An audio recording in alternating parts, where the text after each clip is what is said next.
Hello class 11 students. आज की जो वीडियो है ये वीडियो होने वाली है हमारे पास स्टोइचियोमेट्रिक कैलकुलेशन से रिलेटेड।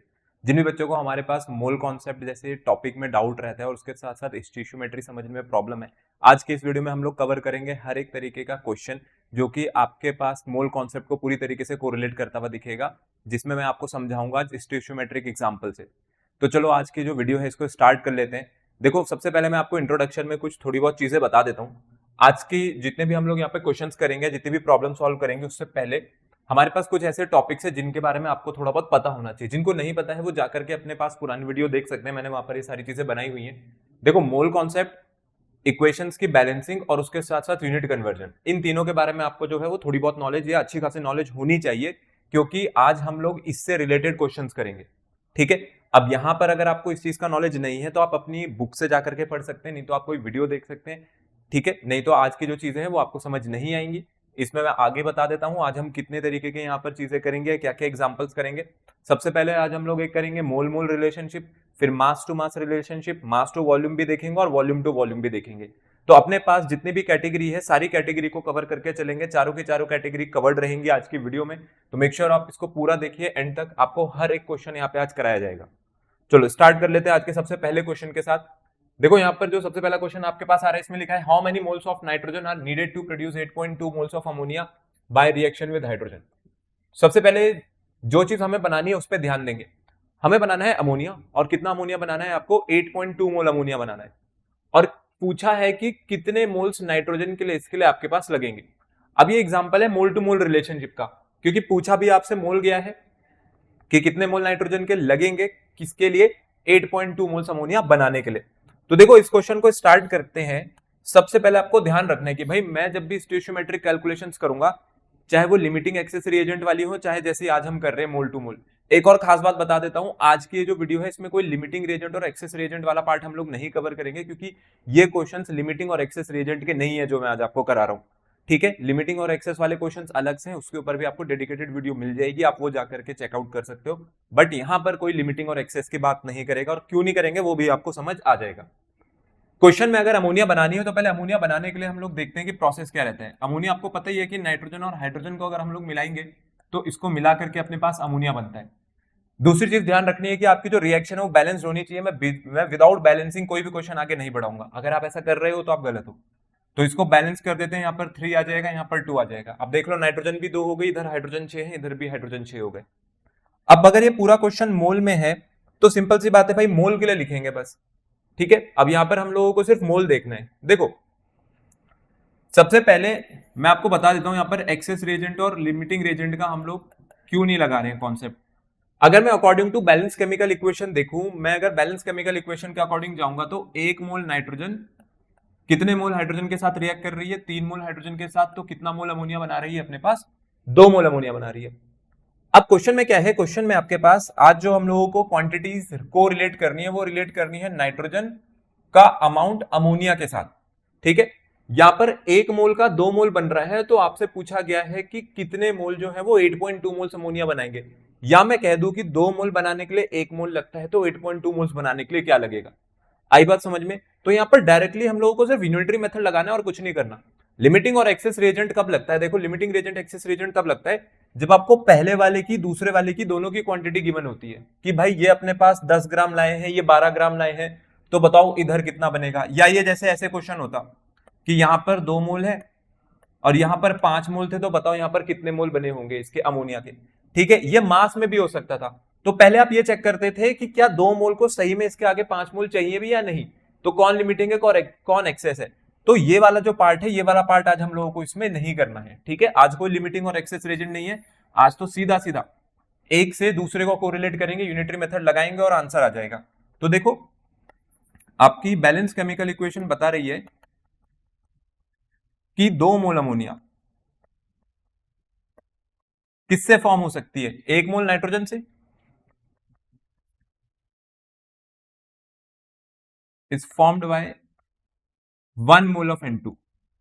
तो भाई देयरफॉर मुझे बताओ 1 मोल अमोनिया के लिए कितना लगा होगा? 1 मोल अमोनिया इज फॉर्म्ड बाय, किससे फॉर्म होगी आपके पास? ये 1 के लिए कितना आ जाएगा? 1/2 मोल ऑफ N2, यही निकल करके आएगा ये। ठीक है, 2 मोल के लिए 1 मोल चाहिए, तो 1 मोल के लिए कितना होगा, इसके नीचे चला जाएगा। और आपको कितने के लिए निकालना है, आपको यहां पर निकालना है कितना, 8.2 मोल्स अमोनिया। तो therefore 8.2 moles of ammonia will be formed by, कैसे फॉर्म होगा देख लेते हैं, विल बी फॉर्म्ड बाय, एक के लिए अगर 1/2 था तो 8.2 के लिए कितना हो गया, 1/2 इंटू 8.2, इसको कैंसिल करेंगे, यहां से आंसर कितना आ गया मेरे पास, 4.1 मोल्स ऑफ नाइट्रोजन। ये हो गया आपके पास सीधा सीधा इसका आंसर, 4.1 मोल्स ऑफ नाइट्रोजन आपको लगेंगे। तो देखो मैं फिर से बता देता हूं, बहुत सिंपल सा यहाँ पे है, अमोनिया और नाइट्रोजन को कोरिलेट करना है, हाइड्रोजन का यहाँ कोई रोल नहीं है, ठीक है। लिमिटिंग रेजेंट एक्सेस रेजेंट का आप कॉन्सेप्ट लगा भी नहीं सकते हो, क्योंकि हाइड्रोजन की किसी ने बात ही नहीं करी थी। तो जिसके बीच में आपसे पूछा होगा उसी को कोरिलेट करेंगे। मोल से मोल में पूछा गया था, इसलिए पहला एग्जांपल मैंने आपको दिया है मोल टू मोल रिलेशनशिप का, ये है अपने पास मोल टू मोल रिलेशनशिप। तो ये जो आंसर है, आंसर आ गया आपके पास इसका 4.1 मोल। बाकी इसके बाद आगे चलते हैं हमारे नेक्स्ट क्वेश्चन पर, अगला क्वेश्चन देख लेते हैं। देखो अगला क्वेश्चन है आपके पास मास टू मास या फिर मोल टू मास रिलेशनशिप भी आप इसको कह सकते हो, ठीक है। अब ये मास टू मास वाला रिलेशनशिप अपने पास देखते हैं। आपसे पूछा जा रहा है कितना अमाउंट ऑफ वाटर जो है वो मेरे पास प्रोड्यूस होगा जब मैं 16 ग्राम मीथेन को जलाऊंगा, ठीक है। Calculate the amount of water in grams produce by combustion of 16 gram of methane. 16 gram methane जलाएंगे तो कितना वाटर अपने पास बनेगा। देखो जब भी आपके पास कोई हाइड्रोकार्बन जलती है तो हाइड्रोकार्बन के कंबशन से अपने पास सिर्फ CO2 और वाटर ही प्रोड्यूस होता है, ठीक है। कोई भी हाइड्रोकार्बन जलाओ, ये अगर कुछ बना सकते हैं तो बना सकते हैं सिर्फ CO2 एंड हाइड्रोजन। फिर मेरा अगला काम क्या है, मेरा अगला काम है मुझे ये देखना है कि ये रिएक्शन बैलेंस है या नहीं है। भाई नहीं है तो मैं बैलेंस करूंगा। कार्बन देखते हैं, दोनों तरफ अपने पास एक एक कार्बन है, इधर 4 हाइड्रोजन है उधर 2 है, तो चलो पहले हाइड्रोजन बैलेंस करता हूं। तो 4 हाइड्रोजन हो गई, ठीक है। लेकिन इससे इधर ऑक्सीजन कितने हो गए, राइट हैंड साइड पे 2 + 2 4, तो यहां भी 2 लगा देता हूं, ये हो गया आपके पास ऑक्सीजन भी बैलेंस्ड, ठीक है। अब क्वेश्चन जो है, क्वेश्चन है अमाउंट, मतलब मास पूछ रहे हैं वाटर का ग्राम में, और उधर भी आपको क्वेश्चन ग्राम में ही दे रखा है। पहले मैं क्वेश्चन को छोड़ूंगा और मैं लिखूंगा according to balance chemical equation. Balance chemical equation के अकॉर्डिंग देखते हैं। CH4 इसका टोटल मास कितना हो जाएगा, कार्बन 12 + 4, ये बन गई 16 ग्राम ऑफ मीथेन। और उसके साथ साथ वाटर को कोरिलेट करना है। देखो वाटर कितना बन रहा है, वाटर का होता है 18, 18 2 36 ग्राम। कितना आ रहा है आपके पास यहाँ पर आंसर, ये आ रहा है अपने पास 36 ग्राम। तो भाई इस क्वेश्चन में तो कुछ करना ही नहीं है, इसकी बैलेंस केमिकल इक्वेशन जो है, बैलेंस केमिकल इक्वेशन में मीथेन 16 ग्राम होती है, 16 ग्राम 36 ग्राम वाटर बना रही है, और यही आपका क्वेश्चन था, आपका यही आंसर हो जाएगा। कुछ नहीं करना आपको इसमें, ये तो बिल्कुल सिंपल था, ठीक है। क्योंकि आप according to balance chemical equation भी 16 ग्राम 36 बना रहा है और क्वेश्चन में भी 16 ग्राम ही दे रखा है, तो ठीक है 36 ग्राम आपका यहाँ पर सिंपल सा आंसर हो गया। भाई नहीं होता तो फिर वही करते कि 16 ग्राम पे 36 ग्राम बन रहा है, और अगर वो ऐसा दे देते क्वेश्चन में, चलो मैं कह देता हूं कि भाई क्वेश्चन में मेरे को 16 ग्राम नहीं दे रखा है, मैं इस क्वेश्चन को बदल देता हूं, मैं कहता हूं कि क्वेश्चन में आपको दे रखा था 20 ग्राम पे कितना ग्राम वाटर बनेगा, ठीक है, ये होता चलो क्वेश्चन।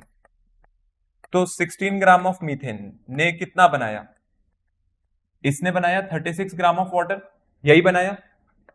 तो देयरफॉर 1 ग्राम ऑफ मीथेन कितना बनाएगी, 1 ग्राम के लिए निकालेंगे पहले, 1 ग्राम के लिए कितना आ जाएगा, 36/16 ग्राम ऑफ वाटर, यही निकल करके आएगा 36/16। और आपको कितने के लिए निकालना है, आपको निकालना था 20 के लिए, तो देयरफॉर 20 ग्राम ऑफ मीथेन कितना बना देता, एक के लिए अगर 36/16 है तो इसकी मल्टीप्लाई कर देंगे हम लोग 20 से, ठीक है। तो यहाँ पर जो भी आंसर आता आप वो आंसर लिख सकते हो, 4 4 4 5 और बाकी 4 9, आंसर आ गया आपके पास 45 ग्राम ऑफ वाटर, ठीक है। तब यहाँ पर 45 ग्राम वाटर बनता, पर वही बात है कि क्वेश्चन में 16 ग्राम दे रखा, तो भाई 16 के ग्राम के हिसाब से 36 ग्राम आपके पास आंसर हो गया। ये मैंने जस्ट आपको इसलिए समझाया है कि क्वेश्चन में हमारे पास और क्या क्या जो वेरिएशन है वो हो सकती थी। आगे आ जाते हैं, एक और क्वेश्चन है सेम वैसा ही लग रहा है। How many moles of methane are required to produce 22 gram of CO2 after combustion. कह रहे हैं कितने मोल्स लगेंगे आपको मीथेन के अगर आपको 22 ग्राम CO2 बनानी है कंबशन पे।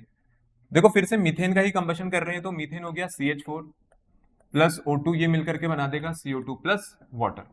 फिर रिएक्शन को बैलेंस करने के लिए हम लोग इसको बैलेंस करेंगे, तो ऑक्सीजन के आगे भी 2 लग गया था और हाइड्रोजन के आगे भी यहाँ पर 2 लग जाएगा, मतलब वाटर के आगे।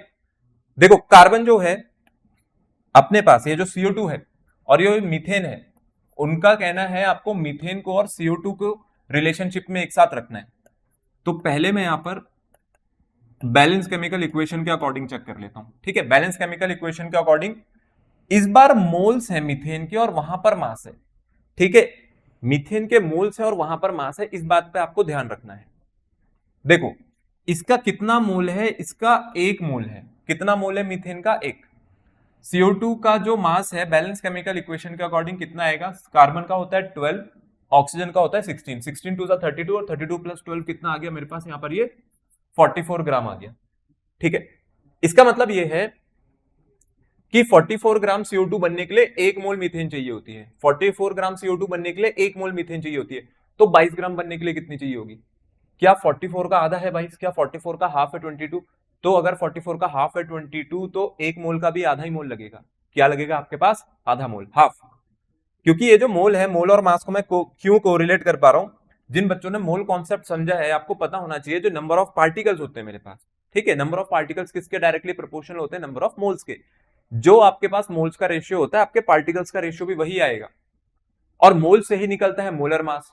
ठीक है, और मोलर मास अगर निकल जाए तो मैं अगर जो मोलर मास है उसकी मल्टीप्लाई अगर नंबर ऑफ मोल से कर दूं तो मेरे को रिक्वायर्ड मास पता चल जाता है। इसलिए इनके जो रेशियोज है वो सेम बने रहते हैं, इसलिए मैं मोल को यहां पर ग्राम के साथ कोरिलेट कर पा रहा हूं।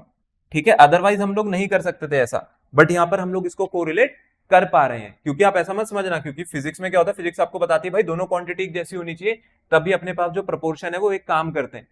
ठीक है, अगर एक तरफ न्यूटन है तो दूसरी तरफ भी न्यूटन, कंपैरिजन जो होता है वो सेम फिजिकल क्वांटिटीज का होता है। बट यहां पर क्या है, ये मोल कॉन्सेप्ट है, इस बात को आप लोग समझो। जो मेरे पास 1 मोल होता था, या मैं यहां पर लिख देता हूं कि 1 मोल जो है वो किसकी इक्विवेलेंट है? वो किसी भी कंपाउंड के मोलर मास के इक्विवेलेंट है, and it is equivalent to 22.4 litre at STP। और कितने पार्टिकल्स होते थे इसमें? अवोगैड्रो नंबर के बराबर पार्टिकल। ठीक है, इसलिए ये सारी चीजें कोरिलेट करी जा सकती है, because all these quantities are equivalent with each other. इसीलिए मैं कह रहा हूं कि मैं मोल को और मास को एक साथ जोड़ सकता हूं, मैं मतलब एक साथ कोरिलेट कर सकता हूं। नंबर ऑफ मोल्स का अगर मैं फॉर्मुला बोलूं तो नंबर ऑफ मोल्स का देखो फॉर्मुला क्या होता है? नंबर ऑफ मोल्स का फॉर्मुला होता है given mass upon molar mass, या required mass upon molar mass. तो रिक्वायर्ड मास अगर किसी को चाहिए ना, तो वो नंबर ऑफ मोल्स की मल्टीप्लाई मोलर मास से ही तो करेगा। पहले मैं आपको इसमें मोल से मास पे करके दिखा देता हूं, और उसके बाद मैं आपको एक और तरीका बता दूंगा, जिससे कि आपके मन में जो कंफ्यूजन है वो सारे खत्म हो जाएंगे। पहले चलते हैं सबसे सिंपल तरीके पे। सीधी सी बात है, 44 ग्राम पे 1 मोल लग रहा है, तो 44 ग्राम of CO2 requires 1 mole of CH4। तो भाई देयरफॉर 1 ग्राम ऑफ CO2 को कितना लगेगा? 1 ग्राम of CO2 will require 1/44 mole of CH4। ठीक है, इसको वहां पर ले जा लेंगे, बट हमें कितने के लिए निकालना है? हमें तो 44 ग्राम के लिए निकालना था, तो therefore 44 gram of CO2 will require how much? भाई एक के लिए 1/44 है, मेरे को 22 के लिए निकालना है, इससे कैंसिल करूंगा 2 टाइम्स, 1/2, 1/2 आंसर कितना आ गया? 0.5 मोल ऑफ CH4। आधा मोल लगेगा मीथेन का। कितना मोल लगेगा आपको यहां पर मीथेन का? आधा। अब आ जाते हैं उस चीज पर, अगर आपके मन में डाउट छूट गया है, डाउट छूटेगा नहीं। अब देखो, मैं कहता हूं कि भाई आपको अगर मोल में चाहिए ना और ये ग्राम में है, तो पहले इसको मोल में कन्वर्ट करते हैं, फिर तो मोल से मोल को रिलेट कर सकते हैं या नहीं कर सकते? बिल्कुल कर सकते हैं। तो दूसरी चीज वाली बात जो है वो मैं आपको बता देता हूं, ताकि आपको ऐसा ना लगे कि भाई इसमें क्या हो रहा है, ये केमिस्ट्री तो जो है बिल्कुल अगेंस्ट जा रही है हर चीज के। बाकी उन बच्चों को तो समझ आ गया होगा मैंने क्या बात कही, जिन्होंने मोल कॉन्सेप्ट पढ़ रखे हैं। जिन्होंने नहीं पढ़ा है देख लेते हैं। देखो मैं नंबर ऑफ मोल्स कैलकुलेट कर देता हूं। जब यहां पे मोल चाहिए, जब आपको यहां पे मोल निकालने, तो यहां भी मोल लेके आते हैं। कितने मोल्स हो गए CO2 के? Number of moles of CO2 बताओ मुझे, कितने मोल्स निकल करके आएंगे? गिवन मास अपॉन मोलर मास लगाएंगे। कितना है गिवन मास CO2 का? यहाँ पर 22। और मोलर मास कितना होता है CO2 का आपके पास? 44 ग्राम। 44 ग्राम पर मोल। देखो कितने मोल निकल करके आ गए CO2 के? हाफ, आधा मोल। तो जो CO2 है आपके पास, वो CO2 कितनी है यहाँ पर? यहाँ पर CO2 यूज हो रही है आधा मोल। बहुत बढ़िया, ठीक है, हाफ मोल। अब यहाँ पे तो 1 मोल थी ना, अगर मैं इस क्वेश्चन पे चलूं तो यहाँ पे जो CO2 है, ये CO2 कितनी है? बैलेंस केमिकल इक्वेशन में CO2 1 मोल है और मीथेन भी कितनी है? 1 मोल। तो जब 1 मोल पे 1 मोल मीथेन चाहिए, तो आपके क्वेश्चन के अकॉर्डिंग आधा मोल CO2 है, तो आधे मोल CO2 को मीथेन कितनी चाहिए होगी? आधा मोल। सेमी रेशियो में तो चलेगा, तो लो आंसर यहां से भी आ गया। तो CH4 कितनी रिक्वायर्ड है मेरे को? CH4 रिक्वायर्ड है हाफ मोल, यहां से भी निकल गई ये चीज, कोई बड़ी बात नहीं है, सब एक ही चीज है। ठीक है, तो इसीलिए मैंने कहा था कि आप डायरेक्टली भी कोरिलेट कर सकते हो, नहीं तो कोई बात नहीं, आप मोल में निकाल दो पहले, ठीक है, क्वांटिटी से एक जैसी बना लो, जैसा आपको सही लगे वैसा कर सकते हो। चलो आगे चलते हैं अगले क्वेश्चन पे। अगला क्वेश्चन है आपके पास मास मास रिलेशनशिप के ऊपर। मास मास रिलेशनशिप देख लेते हैं यहाँ पे। इसमें लिखा है an impure sample of sodium chloride when weight which weigh 1.20 given treatment with excess of AgNO3 solution 2.40 gram of silver chloride as a precipitate, calculate the percentage purity of the sample। देखो sodium chloride की treatment कर रहे हैं AgNO3 के साथ, तो पहले तो हम लोग लिखेंगे यहां पर इक्वेशन, तो NaCl प्लस AgNO3, जब ये दोनों अपने पास रिएक्ट करेंगे तो ये बना देगा NaNO3 और उसके साथ साथ क्या बन गया आपके पास AgCl, सोडियम नाइट्रेट बन गई और आपके दूसरा आपके पास बन गया यहाँ पर सिल्वर क्लोराइड। ठीक है, तो देखो ये वाला क्वेश्चन देख लेते हैं यहाँ पे फटाफट से। यहाँ पे सोडियम क्लोराइड जो दे रखा है, पहले मैं लिखूंगा according to balance chemical equation. अगर आप बैलेंस केमिकल इक्वेशन के हिसाब से चलोगे, पूरा क्वेश्चन मास को मास में रिलेट कर रहा है। सोडियम क्लोराइड का अगर मास देखे तो सोडियम क्लोराइड का मास कितना आ जाएगा, सोडियम होता है 23 और क्लोरीन होता है 35.5, तो ये मेरे पास निकल करके आ गया यहाँ से 58.5 ग्राम। चलो 58.5 ग्राम पर मोल का मास आ गया सोडियम क्लोराइड का। अगली चीज इन्होंने बोली है कि 2.40 ग्राम ऑफ सिल्वर क्लोराइड बनेगा ऐसा प्रेसिपिटेट, तो मेरे को यहां पर पहले देखना है कि बैलेंस केमिकल इक्वेशन के अकॉर्डिंग सिल्वर क्लोराइड का मास कितना है। देखो सिल्वर का जो मास है वो 108 ग्राम पर मोल का होता है 108, और क्लोरीन का है अपने पास 35.5। जब हम इसको ऐड करेंगे तो ये कितना निकल करके आ जाएगा, ये निकल करके आ जाएगा 143.5 ग्राम।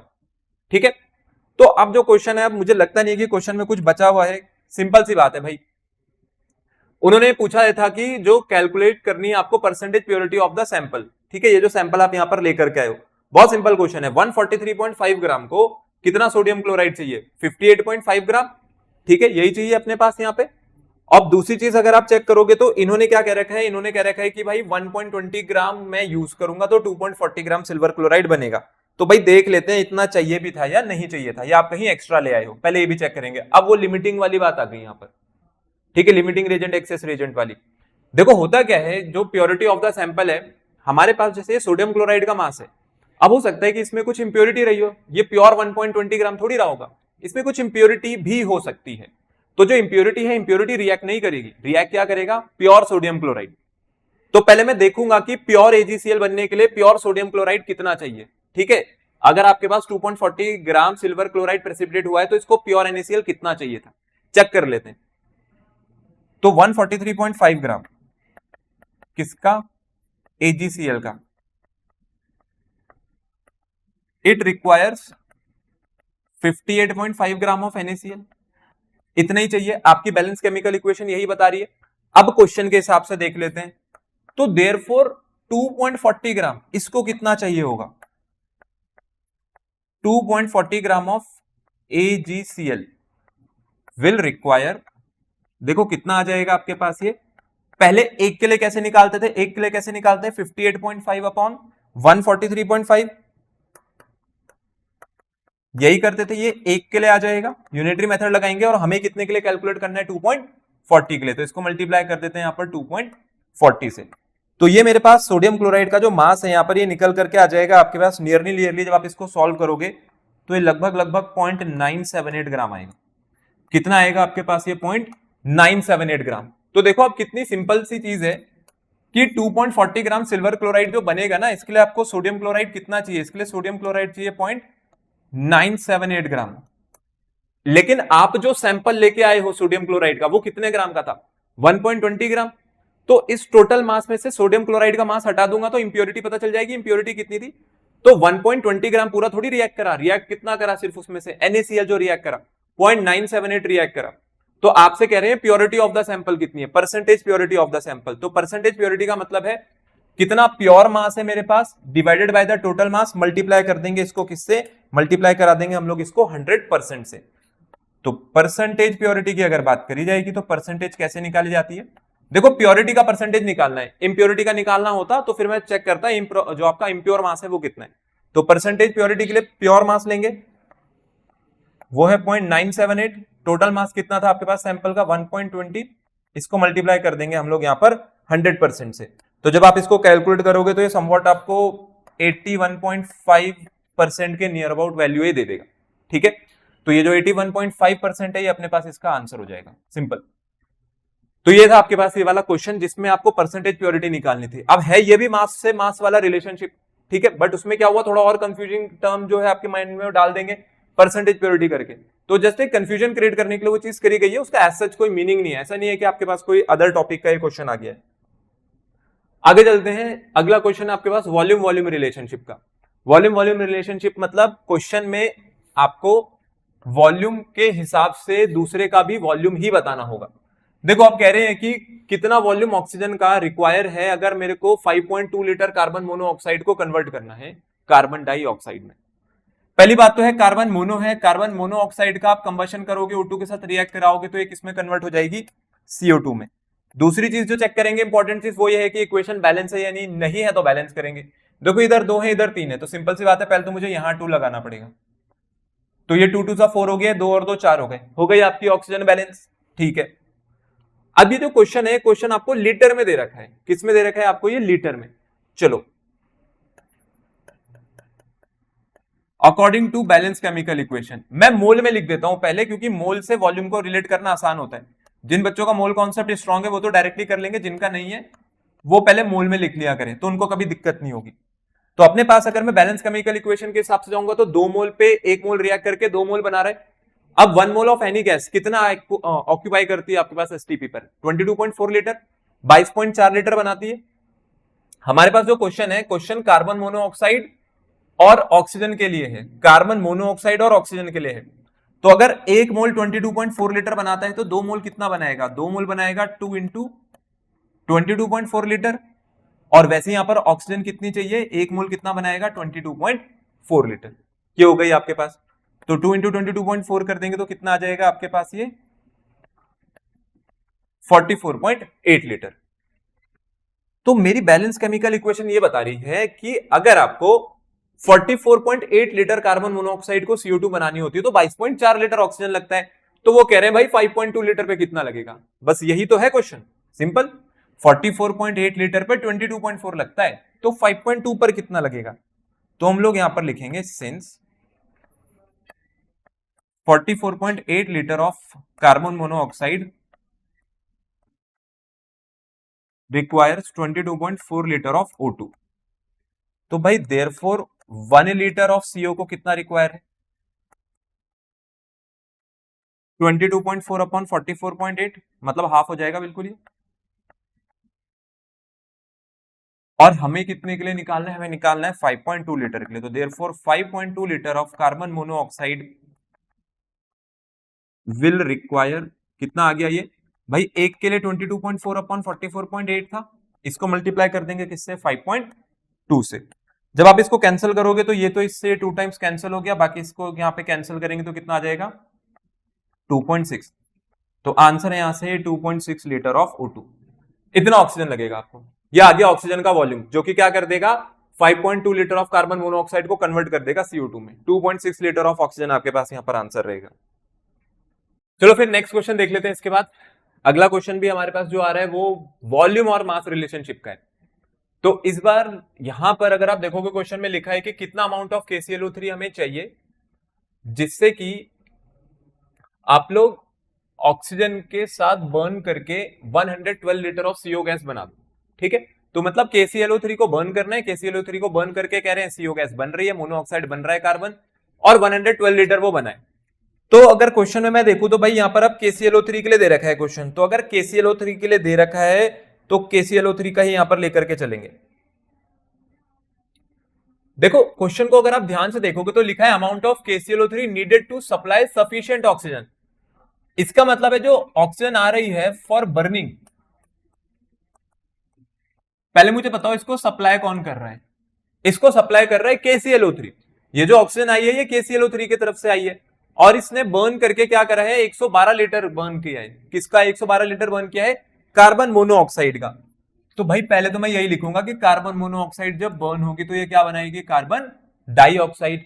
फिर अपने पास रिएक्शन चेक करेंगे बैलेंस है कि नहीं है, नहीं है तो भाई बैलेंस कर देंगे। अगर मैं इसको बैलेंस करूं तो मैं देखूं इधर 3 है तो पहले मैं इधर 2 लगा देता हूं, यहां भी 2 लगा देता हूं, कार्बन दो है, ऑक्सीजन दो चार है, उधर भी चार है, हो गया बैलेंस भाई, बहुत अच्छी बात है, बैलेंस हो गया। तो देखो पहले यहां पर हम लोग कैलकुलेट कर देते हैं कि जो ऑक्सीजन चाहिए वो कितनी चाहिए, क्योंकि जब ऑक्सीजन निकलेगी तभी तो मैं बता पाऊंगा कि वो ऑक्सीजन के लिए KClO3 कितना चाहिए। तो क्वेश्चन पे चलते हैं। क्वेश्चन में CO गैस का वॉल्यूम दे रखा है और उसके कंपैरिजन में ऑक्सीजन को बर्न, मतलब ऑक्सीजन उसको बर्न कर रहा है, ठीक है। तो अमाउंट ऑफ ऑक्सीजन चाहिए। पहले मैं यहां पर देख लेता हूं कि according to balance chemical equation, balance chemical equation के अकॉर्डिंग, अब आप चाहोगे तो इस पूरे क्वेश्चन को मोल में कर सकते हो, चाहे आप डायरेक्टली वॉल्यूम के लिए भी कर सकते हो। मैं मोल में समझा देता हूं क्योंकि मोल में समझना आसान होता है। 2 मोल कार्बन मोनोऑक्साइड को 1 मोल चाहिए, ठीक है। 2 मोल ऑफ कार्बन मोनोऑक्साइड को कितना मोल चाहिए आपके पास, यहां पर 1 मोल चाहिए ऑक्सीजन का, ऑक्सीजन गैस का मतलब। अब सिंपल सी बात है भाई, 2 मोल है तो 2 मोल पे वॉल्यूम कितना बना होगा, 2 मोल पे वॉल्यूम बना होगा 2 इंटू 22.4 मीन्स 44.8 लीटर। कितना बना ये 44.8 लीटर। और आपके क्वेश्चन में कितना वॉल्यूम बन रहा है CO गैस का, 112 लीटर। 112 लीटर को कन्वर्ट करना है तो हम लोग यहां पर लिख सकते हैं since 44.8 litre of CO requires कितना, 1 मोल ऑफ O2। भाई 1 मोल ही तो चाहिए, तो देयरफॉर 112 लीटर ऑफ CO को कितना चाहिए होगा, 112 litre of CO will require कितना, एक के लिए कितना आएगा 1/44.8, इतने मोल आएंगे। 44.8 लीटर पे 1 मोल है तो एक पे कितना होगा 1/44.8, और इसकी मल्टीप्लाई किससे कर देंगे 112 से। यहां से डेसिमल हटाते हैं, इंटू 10 हो गया। और अगर मैं इससे देखूं तो इससे कितने टाइम्स कट गया आपके पास, 4 टाइम्स कट गया, तो ये निकल करके आ गया यहां से 2.5। तो अपने पास यहां से निकल करके आ रहे हैं 2.5 मोल्स ऑफ O2। भाई बहुत अच्छी बात है, 2.5 मोल्स ऑफ O2। तो इतनी ऑक्सीजन चाहिए मेरे को, किसके लिए, फॉर बर्निंग। पर ये ऑक्सीजन आई कहां से, ये ऑक्सीजन गैस आई कहां से, ये ऑक्सीजन गैस आई है आपके पास KClO3 से। अब चलते हैं KClO3। KClO3 ऑक्सीजन कैसे बनाता है इस बात को भी देख लेते हैं। देखो जो KClO3 है, ये KClO3 अपने पास जब डिकम्पोज होता है यहां से, तो ये पहले बनाता है KCl और उसके बाद यहां पर बनती है ऑक्सीजन। फिर अगली चीज जो देखेंगे वो देखेंगे कि रिएक्शन बैलेंस है या नहीं। भाई नहीं है तो बैलेंस करेंगे। इधर ऑक्सीजन 2 है, इधर 3 है, तो पहली बात तो मेरे को ध्यान रखना है कि ये यहां पे मेरे को 2 लगाना ही पड़ेगा। तो यहां भी 2 लग गया, 2 3 6, तो यहां पे क्या आ जाएगा 3। चलो अब क्वेश्चन में आगे बढ़ते हैं। देखो इन्होंने अमाउंट पूछा है KClO3 का, क्या पूछा है अमाउंट, मतलब ग्राम में। तो मैं देख सकता हूं कि 2 मोल यहां पर कितना ऑक्सीजन बना रहा है, 3 मोल। तो आपको 3 मोल ऑक्सीजन गैस के लिए, 3 मोल ऑक्सीजन गैस के लिए KClO3 के कितने मोल चाहिए, 2। पर आपकी ऑक्सीजन गैस कितनी यूटिलाइज हो रही है बर्निंग के लिए, ओनली 2.5 मोल्स। तो क्वेश्चन में हम लोग यही तो लिखेंगे अब यहां पे आंसर में, 3 mole of O2 requires 2 mole of KClO3। तो भाई देयरफॉर 2.5 मोल को कितना लगेगा, 2.5 mole of O2 will require, कितना लग गया इसको, देखो इसको लग गया आपके पास, एक पे कितना लगेगा 2/3, 3 पे 2 है तो एक पे 2/3, 2/3 हो गया। तो 2.5 पे कितना आएगा 2/3 इंटू 2.5, ठीक है। एक के लिए 2/3 आया, उसको मल्टीप्लाई कर दिया 2.5 से, 2.5 पे इतना ही लगेगा अपने पास। तो ये आ गया यहां से, देखो इसको अगर हम लोग यहाँ पे डिवाइड करेंगे तो ये निकल करके आ जाएगा आपके पास टोटल मेरा 2.5 इंटू 2 हो गया 5/3 मोल ऑफ KClO3। अब आपको क्या करना है, आपको 5/3 मोल ऑफ KClO3 का मास निकालना है, ठीक है। कि KClO3 के अगर 5/3 मोल्स आएंगे तो उसका मास कितना होगा। सिंपल सी बात है भाई, 1 मोल का मास निकाल देते उसको मल्टीप्लाई कर देंगे 5/3 से, इतना ही आपका क्वेश्चन है। तो मोलर मास किसका, KClO3 का। कितना होता है KClO3 का, पोटेशियम 39, क्लोरीन 35.5 और ऑक्सीजन कितनी हो गई 16 3 48। जब इसको हम लोग ऐड करेंगे टोटल, तो यहां पर जो KClO3 का मास है देखो वो कितना निकल करके आ जाएगा आपके पास। इनको ऐड कर देते हैं फटाफट से।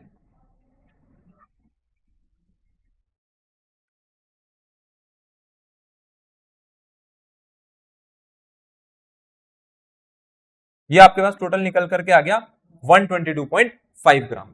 तो मोलर मास KClO3 का कितना है 122.5। तो भाई देयरफॉर मास, तो इसको मैं यहां पर लिख देता हूं इस वाली साइड अपने पास, यहां पर आपके पास वो आंसर आ जाएगा। मास ऑफ कितने मोल्स थे अपने पास KClO3 के? 5/3।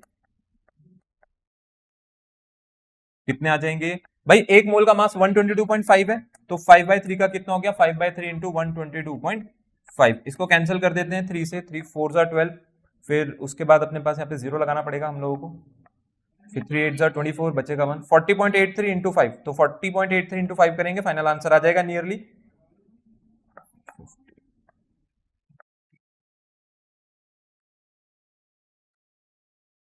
ये आ रहा है 204.15, लगभग लगभग 204.15 ग्राम ऑफ KClO3 इतना रिक्वायर था। ठीक है, ये हो जाएगा मेरे पास इस क्वेश्चन का आंसर। देखो मैं फिर से बता देता हूं, इस क्वेश्चन में अच्छा क्वेश्चन है, इसको ध्यान से समझ लेना। इस क्वेश्चन में उन्होंने पूछा था कितना KClO3 चाहिए जो कि आपको सफिशिएंट ऑक्सीजन सप्लाई कर देगा 112 लीटर ऑफ कार्बन मोनोऑक्साइड को बर्न करने के लिए। इसका मतलब है कार्बन मोनोऑक्साइड जो बर्न हो रही है जिस ऑक्सीजन से, ये कहां से आया था अपने पास? ये आया था KClO3 से। चलो बहुत अच्छी बात है, KClO3 से आया था, तो पहले मैं यही निकाल देता हूं ना कि ऑक्सीजन चाहिए कितना, तभी तो बताएंगे KClO3 कितना लगेगा। तो जब हमने निकाला तो मैंने देखा बैलेंस केमिकल इक्वेशन में 2 मोल पे 1 मोल चाहिए, 2 मोल पे 1 मोल चाहिए, और वहां पर कार्बन मोनोऑक्साइड जो गैस है वो आपके पास 112 लीटर यूज हुई है, उसका लीटर यूज करा है, तो इसका मतलब मुझे इसका भी लीटर निकालना पड़ेगा कि बैलेंस केमिकल इक्वेशन के अकॉर्डिंग कितना लीटर बन रहा है। कितना बन रहा था? 44.8 लीटर। एक मोल 22.4 बनाता है, तो 2 मोल कितने बनाएंगे? 44.8। ठीक है, तो 44.8 लीटर को 1 मोल ऑक्सीजन चाहिए, 44.8 लीटर को 1 मोल चाहिए, तो देयरफॉर 112 लीटर को कितनी चाहिए होगी? देखो एक पे कितना आ गया था? 1/44.8, तो 112 पे कितना आएगा? 1/44.8 इंटू 112, तो हमें कितने मोल मिल गए ऑक्सीजन के? 2.5 मोल। इसका मतलब KClO3 2.5 मोल ऑक्सीजन सप्लाई करे। कितनी मोल ऑक्सीजन सप्लाई करे KClO3? 2.5 मोल। तो पहले मैं यही देख लेता हूं, KClO3 जो अपने पास बैलेंस केमिकल इक्वेशन के अकॉर्डिंग ऑक्सीजन सप्लाई करता है कितनी होती है? 2 मोल KClO3 कितनी ऑक्सीजन दे सकता है आपको? 3 मोल की ऑक्सीजन दे सकता है, लेकिन आपको कितनी चाहिए? आपको तो 2.5 मोल चाहिए। तो अगर 3 मोल को 2 मोल KClO3 चाहिए, तो 2.5 मोल को कितने चाहिए थे अपने पास? 5/3। तो KClO3 का एक तरीके से आंसर तो यहां भी आ चुका है कि इतना KClO3 चाहिए, पर वो अमाउंट पूछ रहे हैं, मतलब ग्राम में पूछ रहे हैं। तो मैंने क्या करा? मैंने 5/3 मोल ऑफ KClO3 का मास निकाल दिया, बस इतना। मोलर मास कैलकुलेट करा, और मोलर मास, एक मोल के मास को अगर मैं नंबर ऑफ मोल से मल्टीप्लाई कर दूंगा तो रिक्वायर्ड मास आ जाएगा, क्योंकि मोलर मास तो एक मोल का मास होता है, और कितने मोल से? 5/3। जब ये करा तो आंसर कितना आ गया? 204.15। तो ये होती है स्टोइचियोमेट्री या स्टोइचियोमेट्रिक कैलकुलेशंस। लिमिटिंग एक्सेस रिएजेंट वाला पार्ट कंप्लीटली अलग होता है इससे, वहां पर दो चीजें गिवन होती है, एक के कंपैरिजन में दूसरे का हम रिलेटिव रेशियो चेक करते हैं कि कितने रेशियो में एक के साथ वो दूसरा कंबाइन कर रहे हैं। यहाँ पे नहीं है, यहाँ पे सिर्फ प्रोडक्शन की बात होगी। तो ये था आज की वीडियो। आई होप आज की वीडियो आपको अच्छी लगी होगी, समझ आया होगा। बाकी जल्दी मिलेंगे हमारी एक नेक्स्ट वीडियो में, तब तक आप पिछली वीडियोस को रिविजिट कर सकते हैं जिन बच्चों को भी किसी भी टॉपिक में डाउट है तो।